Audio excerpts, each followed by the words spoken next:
आज हम बना रहे हैं एक ऐसी रेसिपी जो स्वादिष्ट ही नहीं बल्कि सेहत का खजाना भी है।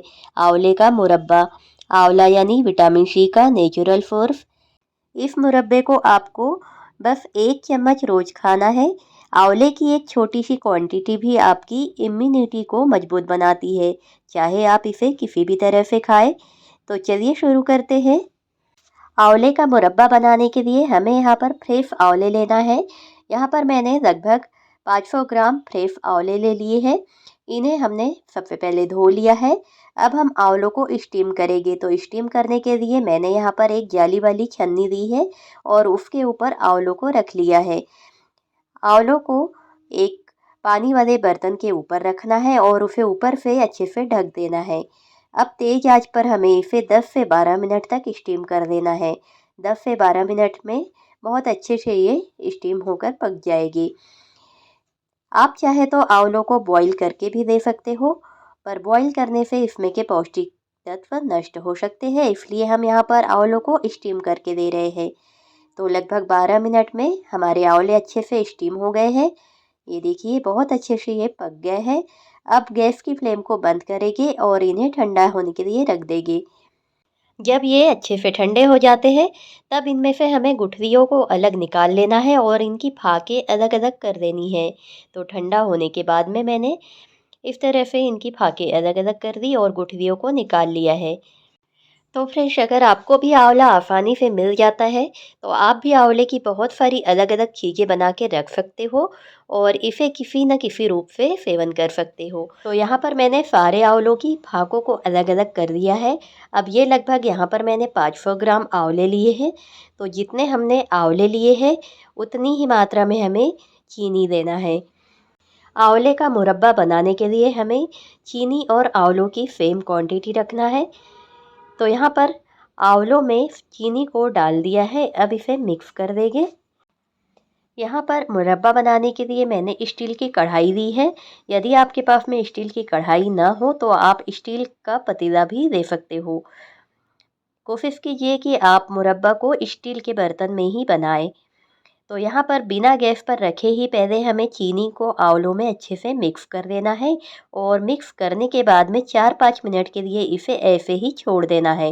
तो इस तरह से जब हम इसे करेंगे तो हमें इसमें पानी डालने की ज़रूरत नहीं पड़ेगी। चीनी अपने आप ही थोड़ी मेल्ट होने लगेगी, उसके बाद हम इसे गैस पर रखेंगे।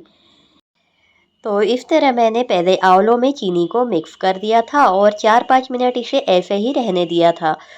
और लगभग 4 से 5 मिनट के बाद में मैंने इसे फिर से एक बार मिक्स कर दिया है।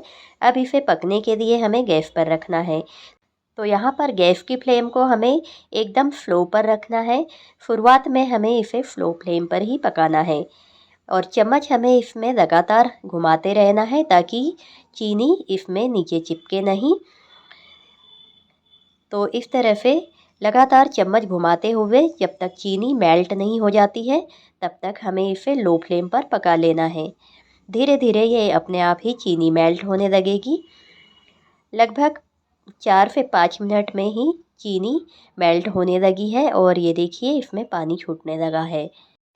तो इस तरह से जब चीनी अच्छे से पिघल जाती है, तब हम गैस की फ्लेम को थोड़ा तेज कर देंगे और अब इसे मीडियम से हाई फ्लेम पर पका सकते हैं।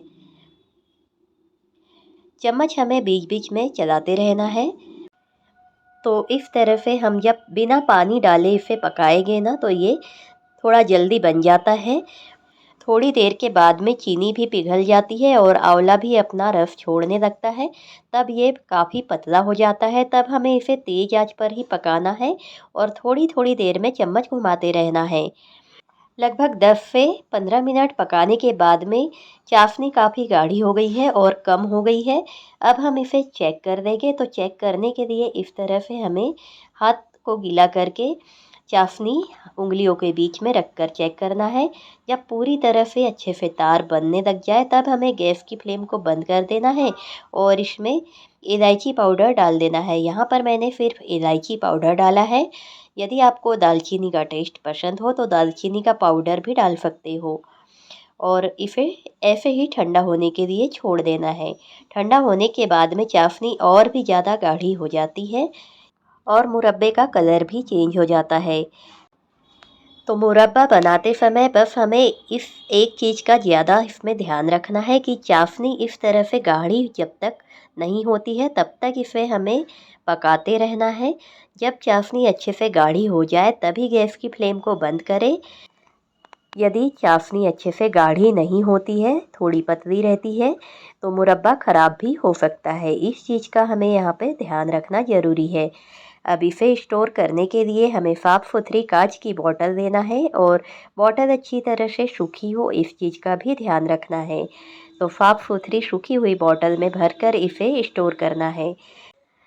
तो इस तरह से आंवलों को बिना कद्दूकस किए ही हमने ये आंवले का मुरब्बा बनाकर तैयार किया है। इसे बनाने में समय भी कम लगता है और ये खाने में भी बहुत टेस्टी लगता है। तो आप भी इस रेसिपी को एक बार ज़रूर ट्राई कीजिए। अंदर तक चाशनी इसमें भर जाती है। आंवले में जो थोड़ा हल्का सा कफेलापन होता है वो भी इसमें नहीं लगता है। बच्चों को, बड़ों को, सभी को ये मुरब्बा बहुत पसंद आएगा।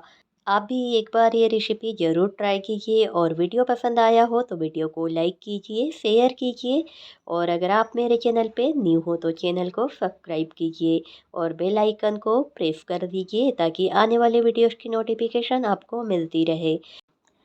जब ये पूरी तरह से ठंडा हो जाता है तब इसे एक साफ सुथरी धुली हुई कांच की बोतल में भर देना है और किसी भी सूखी जगह पर इसे स्टोर करना है।